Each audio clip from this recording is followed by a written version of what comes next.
Hello everyone, welcome back to my YouTube channel. मेरा नाम है अंकिता शर्मा और मैं आ गई हूँ एक और नए वीडियो के साथ। तो आज मैं बात करने वाली हूँ जो टाइप्स मैंने आपसे डिस्कस किए थे कि हमारा हिंदू मैरिज एक्ट 3 टाइप्स की शादियों के बारे में बात करता है, वैलिड मैरिज, वॉइड मैरिज और वॉइडेबल मैरिज। तो ये तीनों ही टॉपिक मैं ऑलरेडी अपनी जो है वो लास्ट वीडियोस में डिस्कस कर चुकी हूँ। डिटेल में ये मैंने टॉपिक जो है वो आपसे डिस्कस किए थे। तो किसी ने अगर वो वीडियोस नहीं देखी हैं वो जाके मेरे चैनल पे देख सकता है। आपको इस वीडियो के डिस्क्रिप्शन बॉक्स में भी उनके लिंक्स मिल जाएंगे।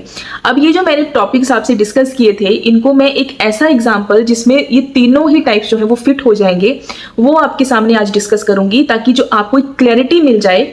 कुछ लोगों के माइंड में होता है कि 2 बीवियों के साथ भी लोग रहते हैं, जैसे कि ट्रेंडिंग एग्जांपल चल रहा है अभी हमारे सामने। ठीक है, बिग बॉस में एक पर्सन है अरमान मलिक, जो अपनी 2 बीवियों के साथ एंटर हुआ था। ठीक है, लोगों के मन में ये आता है कि भाई कैसे शादियां करी हैं। कि फर्स्ट वाइफ है वो कहती है कि जब मेरे सामने शादी का सर्टिफिकेट आया, जब उसने दूसरी शादी करी, मैरिज सर्टिफिकेट आया, तब मुझे रियलाइज हुआ कि नहीं, शादी कर ली है। तो उसके होते हुए वो दूसरी शादी कैसे कर सकता है और कैसे उसके पास जो है वो सर्टिफिकेट आ सकता है, ये चीज भी मैं आपको क्लियर करूंगी। यार वैसे तो मैं आपको सीधा सा बोल दूं कि मुझे कोई इंटरेस्ट नहीं होता किसी की पर्सनल लाइफ को डिस्कस करने का, लेकिन ये एक सोशल मैसेज की तरह आप इस वीडियो को देखना कि देखो, हमें ना थोड़े से अपनी लीगल राइट्स पता होने चाहिए, हमें ना थोड़ी सी बेसिक नॉलेज जरूर होनी चाहिए। हम लोग बहुत ज्यादा डिपेंड हो जाते हैं कि ये तो लीगल मामला है, ये तो वकील को ही पता होगा, उससे सलाह लेंगे, फिर वो सलाह आपको सही दे रहा है गलत दे रहा है आपको नहीं पता। ठीक है, इसलिए बेसिक से लीगल नॉलेज मुझे लगता है हर एक पर्सन को पता होनी चाहिए, क्योंकि लॉज हम लोगों के लिए बने हैं। तो आपको एटलीस्ट जो चीजें आपके साथ होने वाली हैं, चीजें हमारे साथ जो डेली बेसिस पे होती हैं। शादी एक चीज है जो हमें पूरी जिंदगी निभानी है, हमारी पूरी सोसाइटी डिपेंड करती है शादियों पे। तो एटलीस्ट उसको लेकर अगर बेसिक से हमारे जो राइट्स हैं वो हमें नहीं पता होंगे तो हमारे साथ गलत होता है। यही चीजें इन शादियों में हुई हैं, और आज वो लोग कैसे रह रहे हैं, क्या उन्होंने अपनी पहली शादी में करा, क्या उन्होंने अपनी दूसरी शादी में गलतियां करी, ये सारी चीजें मैं क्लियर करूंगी। मैं बेसिकली उनकी शादियों को, मतलब जो भी उस पर्सन ने करा है, 2 करी हैं, 3 करी हैं, उनको मैं आपको एक एग्जाम्पल के तौर पे बताऊंगी। उससे क्या होगा कि आपका जो पूरा कॉन्सेप्ट है ना, कि कौन सी उसने जो है वो वैलिड मैरिज करी है, कौन सी उसने वॉइड मैरिज करी है, कौन सी उसने वॉइडेबल मैरिज करी है, आपको ये पूरा कॉन्सेप्ट ही अच्छे से क्लियर हो जाएगा। बस मेरा पर्पस ये है वीडियो बनाने का कि मैं आपको एक सोशल मैसेज देना चाहती हूँ इस वीडियो के थ्रू। लॉ मैं समझा चुकी हूँ अपनी लास्ट वीडियोज में, अभी मैं ये ट्रेंडिंग एग्जाम्पल चल रहा है, और मुझे पता है कि जब ऐसे एग्जाम्पल आसपास चल रहे होते हैं, बहुत सारे क्वेश्चन हम लोगों के माइंड में आते हैं, मिलियंस ऑफ लोग उनको फॉलो करते हैं। ठीक है, अब अगर वो ब्लाइंडली उनको फॉलो कर रहे हैं, कुछ लोग तो इसलिए करते हैं कि मजे लेने हैं, कि वो रहती कैसी हैं वो सब देखना है। ठीक है, वो कौन सा आपको अपनी पूरी रियल लाइफ दिखा रहे हैं, कोई नहीं दिखाता। ठीक है, लेकिन फिर भी चलो उनको लोग फॉलो करते हैं, जो भी है। लेकिन एक माइंड में रहता है ना कि यार 2 शादियां करी हैं फिर भी आराम से रह रहे हैं। इसी चीज को मैं आज थोड़ा सा आपके सामने क्लियर करूंगी कि कैसे कैसे उसने जो है वो अपनी शादियां करी हैं, और कैसे कैसे अब वो लोग आपस में रह रहे हैं। जितना मेरी नॉलेज है वो मैं आपको लॉ के पॉइंट ऑफ व्यू से जो है वो क्लियर करूंगी।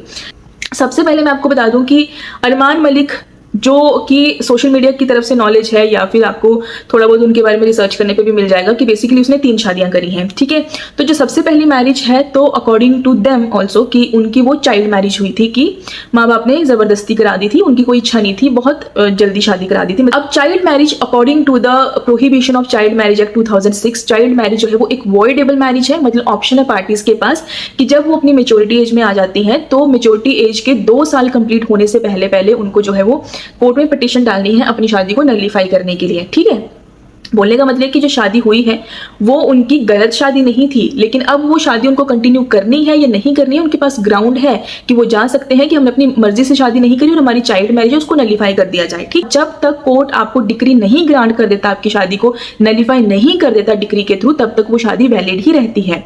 तो अभी वो शादी चल रही है, लेकिन वहां अरमान मलिक का को जो है वो प्यार हो जाता है पायल मलिक से, अपनी जो इस टाइम पे उनकी अपने आप को फर्स्ट वाइफ जो कहती है, उसके साथ प्यार हो जाता है और उसके साथ शादी भी हो जाती है। अब वही बात है ना कि लोगों को ये तो पता है कि हमारी चाइल्ड मैरिज है तो हम जो है वो आगे फ्री हैं करने के लिए, लेकिन फ्री ऐसा नहीं है। जो दूसरी वाइफ जिससे शादी हो रखी है, चाहे वो चाइल्ड मैरिज है, उसके लिए आपकी रिस्पॉन्सिबिलिटीज हैं, उसके लिए आपकी ऑब्लिगेशंस हैं। ठीक है, इसीलिए आपको उसको पहले चीजें वहां सेटल करनी पड़ेंगी, फिर आप आगे जो है वो मूव ऑन कर सकते हो। तो आपको वहां से डिग्री तो लेनी पड़ेगी, और इसीलिए उन्होंने पायल से शादी तो कर ली, ली, वो अपने रीति रिवाज जो भी उन्होंने परफॉर्म करने थे, माला वाला एक्सचेंज करी, वो तो कर लिया, लेकिन वो शादी कभी रजिस्टर नहीं हुई, मतलब वो लीगल नहीं हुई कभी भी। और लीगल होती भी कैसे, क्योंकि जो दूसरी शादी उन्होंने करी वो बायगैमी थी एक तरह से, क्योंकि अभी तक वहां से आप फ्री नहीं हुए, आप अपनी फर्स्ट मैरिज से अब तक फ्री नहीं हुए थे, ठीक है। तो वो शादी करके उसको अपने पास रख लिया। अब जब पता किया होगा कि भाई अपनी शादी कैसे रजिस्टर करें या जो भी करें, तब पता चला कि भाई पहले यहाँ से भी छूटना पड़ेगा, ठीक है। पहले फर्स्ट शादी को क्लोजर तो दो, उसके बाद ही आप दूसरी पे जाओगे ना। आप ये मत सोचो कि आपकी चाइल्ड मैरिज हो गई तो आप फ्री हो, जब आप अपनी उसमें एज में आके कि अब तो मैं अपनी मर्जी से कर सकता हूँ। तो फिर जब उसको क्लोजर देने की बात आई तो कोर्ट में वो मैटर चला, और वो मैटर जो है वो काफी लंबा खींचा। अब वो मैटर अभी तक सॉल्व नहीं हुआ था। इधर वो पायल मलिक के साथ रह रहा है, ठीक है, अपनी तरफ से दोनों ऐसे रह रहे हैं कि हम हस्बैंड एंड वाइफ है, और उसी के बीच में बच्चा भी हो जाता है, ठीक है। अभी जो फर्स्ट मैरिज है जिसको चाइल्ड मैरिज कह रहे हैं, वहां क्लोजर नहीं मिला है। और जैसे ही उस शादी का क्लोजर की बात आई, मतलब जब कोर्ट से डिग्री आ गई, तब तक को महाशय को प्यार हो गया तीसरी वाली से, ठीक है, तब तक तीसरी वाली की बारी आ गई। अब जब उनका फर्स्ट वाइफ जो थी जिससे चाइल्ड मैरिज हुई थी, वहां शादी जो है वो नलीफाई हुई, तब वो एक तरह से फ्री हो गए। अब उनको क्या चाहिए था, उनको अपनी जो पायल मलिक से शादी करनी, जिसके साथ बच्चा भी था, वो शादी उनको जो है वो लीगली रजिस्टर करवानी थी। वो रजिस्टर नहीं करवाई, लेकिन तीसरी वाइफ के साथ जो है वो शादी कर ली, क्योंकि अभी फ्री ही हुए थे कोर्ट से। वो शादी को रजिस्टर कराने का टाइम मिला नहीं इतना ज्यादा, या भी करा नहीं होगा, डिले हो गया, जो भी हुआ, तब तक प्यार हो गया तीसरी वाली से, और फिर डायरेक्टली शादी जो वैलिड हुई वो हुई तीसरी वाली से, मतलब कृतिका मलिक से। तो बेसिकली जो शादी वैलिड हुई वो हुई कृतिका मलिक के साथ, ठीक है। अब क्योंकि अब वो तो कहती है कि मैंने ही अपनी मर्जी से कहा था, मतलब कि मैंने परमिशन दी थी कि आप कर लो। अब या तो उससे परमिशन ली गई जबरदस्ती, कि वैसे भी उसके साथ तो कुछ, उसके पास तो कोई राइट ही नहीं थे।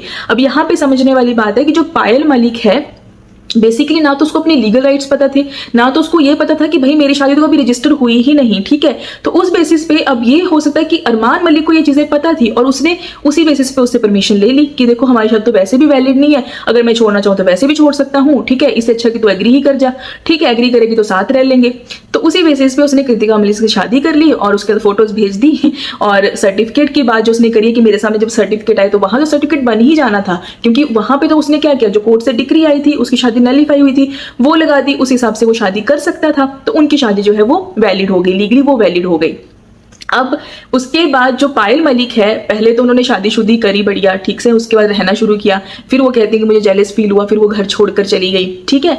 तो घर छोड़कर चली गई, उनकी शादी कभी क्योंकि वैलिड तो थी ही नहीं, वो लीगल एक्शन भी क्या लेती, वो तो खुद वॉइड मैरिज करके बैठी थी, क्योंकि उसके पास तो कोई लीगल राइट था ही नहीं, ठीक है, सिर्फ एक बच्चा था जो लेजिटमेट कहलाता है। बच्चा ऐसी बात नहीं है, बच्चा अगर आपकी वॉइड शादी से भी है तो वो लेजिटमेट ही होता है, तो उसके राइट्स अलग होते। लेकिन वही बात है ना कि नॉलेज भी तो होनी चाहिए इन चीज़ों की। और जैसा कि वो कहती हैं कि फाइनेंशियली भी इतनी स्टेबल नहीं थी, तो मैडम छोड़ छाड़ के चली जाती हैं, छोड़ छाड़ के जाती हैं, बट जाती हैं कुछ टाइम जहां मर्जी रहती होंगी, लेकिन उन्होंने खुद अपने मुंह से ये कहा है कि उसके बाद वो हैदराबाद जाती हैं रहने के लिए। अब ये मतलब कोई अगर सोचने वाला इंसान हो कि भाई आप इतनी दूर जाके क्यों रह रही हो इतने छोटे से बच्चे को ले जाकर, ठीक है, पहले आप बैंक में जॉब कर रही थी तो क्यों ना आपने कुछ ऐसा बैंक ही ज्वाइन कर लिया। फिर भी समझ आता है कि छोटा बच्चा था, छोटे बच्चे को टेक केयर की भी जरूरत होती है, माँ की, माँ अगर कमाने जाएगी तो बच्चे कौन देखेगा।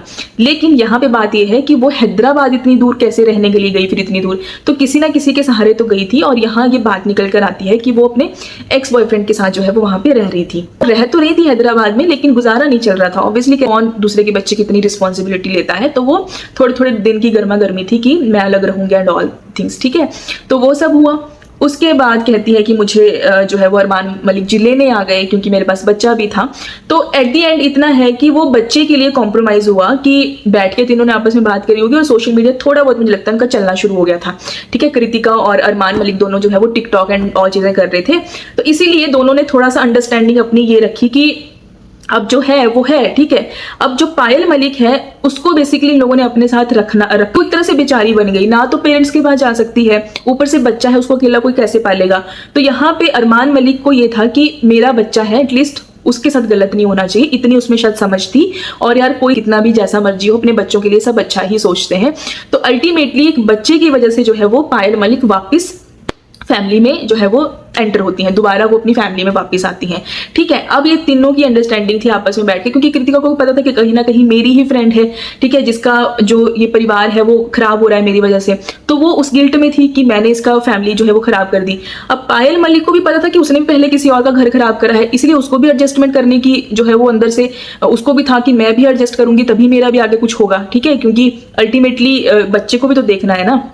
तो ये अंडरस्टैंडिंग बैठी कि चलो इकट्ठे रहते हैं। फिर उन्होंने इकट्ठे जब वो रहना शुरू हुए, फिर उन्होंने अपने वीडियोस बनाने शुरू किए। अब लोगों को क्यूरियोसिटी जाग गई, भाई दो पत्नियां जो है वो कैसे एक पति के साथ रह रही हैं, पति को शेयर कर रही हैं। फिर वो धीरे धीरे जो है वो वायरल होना शुरू हुए, उनके कुछ वीडियोज वायरल होना शुरू हुए। अब पैसा आ गया, फिर उन्होंने एक दोबारा से जो है वो पूरे रीति रिवाज से पायल मलिक ने शादी करी अरमान मलिक से दोबारा। वो भी आप लोगों ने शायद वीडियोस देखी, काफी वायरल हुई थी। तो बेसिकली जो दोबारा उसने शादी करी वो उन्होंने 7 फेरे लिए, जो भी अपने शादियों के रीति रिवाज किए, लेकिन स्टिल उनकी शादी वो जो है वो भी वॉइड ही है। बोलने का मतलब यहाँ है कि अरमान मलिक और कृतिका मलिक की शादी ही सिर्फ एक वैलिड शादी है। इसके अलावा पायल मलिक की शादी अभी भी जो पायल मलिक है उसकी शादी जो है वो लीगली वैलिड नहीं है अरमान मलिक के साथ। क्यों? इसीलिए तो वो कहता है कि मैंने अपना सब कुछ जो भी हम कमाते हैं दोनों बीवियों को बराबर बराबर बांट रखा है। तो इसीलिए अब उनको ये पता है कि हमारे पास पैसा है, तो उन लोगों ने अपनी बाकी चीजें जो है वो पीछे छोड़ दी हैं। अब वो एक अंडरस्टैंडिंग से चल रहा है कि हमें इकट्ठा ही रहना है। थोड़ा थोड़ा गिल्ट सब में था और इसीलिए वो जो एक अंडरस्टैंडिंग बनी है कि भाई इकट्ठे रहते हैं, काम करते हैं, पैसा कमाते हैं, और इसीलिए वो अब लोग रह रहे हैं। और हम लोगों को लगता है कि जो भी उनके फैन है, मैं लोगों को फॉलो करते हैं, उनको देखते हैं कि भाई वाह ये तो मजे हैं, है ना, दो वाइफ। लेकिन जो उनकी लाइफ में उनके वायरल होने से पहले या लोग उनको जब जानते नहीं थे उससे पहले जो चीजें हुई हैं वो शायद हमें नहीं पता। स्पेशली फॉर गर्ल्स कि अगर आप मान लो किसी मैरिड लड़के से प्यार भी कर रही हो, मान लो अगर आपका रिलेशन यहाँ भी पहुंच गया कि आपको शादी करने कुछ करनी है, लेकिन आप लोगों को ये पता होना चाहिए कि पहले जो उसकी वाइफ है उसके साथ पहले उसका जो क्लोजर है, लीगल क्लोजर है, वो हुआ है या नहीं हुआ है। अदरवाइज जो पायल मलिक है उसकी तरह आपके जो राइट्स हैं वो खत्म हो जाएंगे और आप कुछ नहीं कर पाओगे। पायल मलिक जो है वो एक लीगली वेडिड वाइफ होती तो क्या उसके पास राइट्स नहीं थे? क्या वो नहीं जा सकती थी कि उसके जो है उसको मेंटेनेंस दी जाए, उसके बच्चे को मेंटेनेंस दी जाए? ठीक है, वो नहीं लड़ सकती थी अपनी लीगल फाइट। ठीक है, तो वो नहीं लड़ पाई क्योंकि उसको पता था कि उसकी जो शादी है वो वैसे भी वैलिड नहीं है, तो वो किस बेसिस पे लड़ती? तो यही रीजन था कि भाई उन लोगों को अब एक कॉम्प्रोमाइज करके रहना पड़ा। और भाई अगर मैं अपना पॉइंट ऑफ व्यू कहूँ तो जब वो बिग बॉस में शुरू में एंटर हुई तो उसने अपनी सारा जो उसके अंदर भरा हुआ था तो उसने रो के वो चीजें बताई हैं कि इन्होंने ऐसा कर लिया, फिर वहां चले गए, मैं वहां रहने लग गई थी, तो वो उसने खुद से वो चीजें बताई हैं। ठीक है, मैं उन्हीं बेसिस पे बात कर रही हूँ, मुझे बाकी कोई नहीं पता कि भाई एक्चुअली में उनके बीच में क्या हुआ था। लेकिन अगर हम लीगल पॉइंट ऑफ व्यू की बात करें तो पहली शादी वॉइडेबल थी।